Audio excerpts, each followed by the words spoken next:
Cuellar, and this is Timbered Art. This is my wood studio where I handcraft a lot of different unique things, such as bottle stoppers, pizza cutter handles.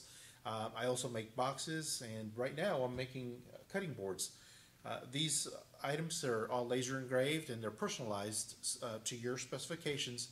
So I want to go through a demonstration to show you what a product would look like, and of course you can see the end result.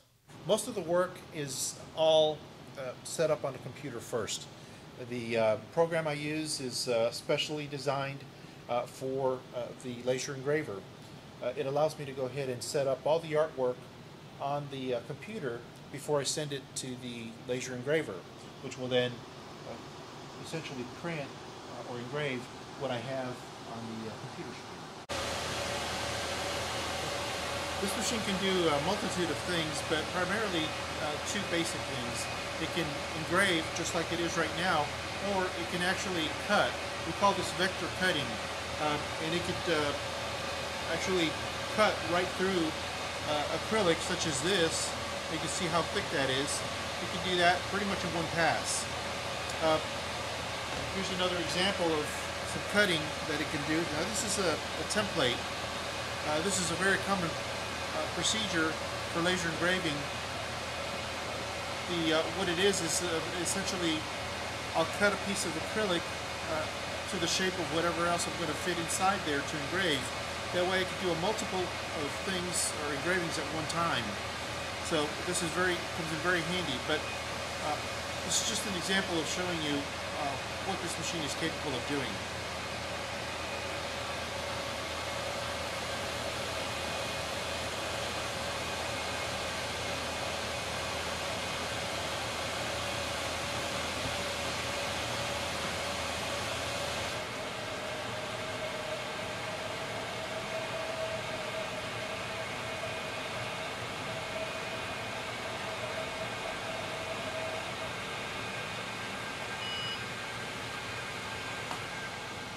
Okay, there we go. So now the engraver has finished engraving the board, but as you can see, it still has a little bit of debris on it. All these little edges from the smoke have to be cleaned up. So if you'll follow me, bring you over to the workbench. Okay, so now we have the piece on the workbench, and essentially what I'm going to do is I'm going to go ahead and go over it with a couple of times with some sandpaper, the sander, to get all these edges off, all the smoke and film off of the board, which will bring all the highlights out.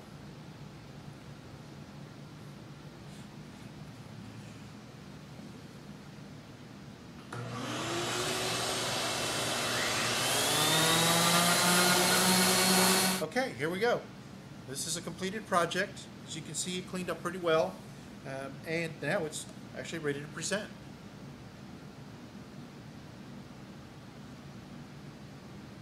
Okay, a lot of people ask me, what do you do with all the little scraps and little cutoffs? I mean, you just throw those away? And I look at people and go, no, never. I try not to throw anything away, simply because so much of this can be used in a lot of different ways. For example, these pieces are laminated. In other words, they're actually three pieces of wood that are glued together. They don't look like much right now, but what I do is I'll go ahead and prepare them to put on a wood lathe, such as this one, or maybe even the large one back over there. But I'll turn this into a handle, which could then be used for an ice cream scoop, a pizza cutter, pretty much a lot of different things. Some of the smaller pieces I'll use to make bottle stoppers. For example, I'll come over here and I'll show you a couple of examples. Here's an example of a bottle stopper. This is basically just a couple of pieces of maple and walnut that I glued together and then turned on the lathe and fabricated a bottle stopper.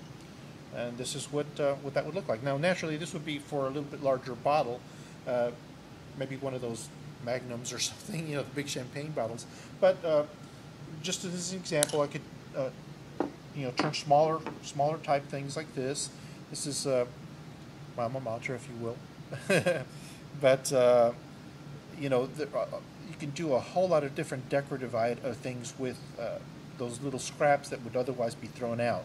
So no, I don't try to, you know, I try to keep everything and not throw anything away because I try to make something useful and something creative out of it. Okay, I'm going to present another project. It's a finished project. This is something that I do on a very frequent basis as requests for people that want to present their spouses or somebody else as an anniversary present or wedding present. This is a large finished board. This customer wants to present this to his wife. It's an anniversary present. It's an example of one of my large finished boards. The stand, of course, I sell along with the board. It makes a wonderful presentation, creates a focal point in the kitchen or wherever you decide to place it. And it is an actual usable cutting board. As you can see, the back of the board has a juice groove on it, and this would be the surface that you could use. Of course, the other side is the side that would be presented when you're done with the board. Simply place it back on the stand, and again, it creates an instant focal point.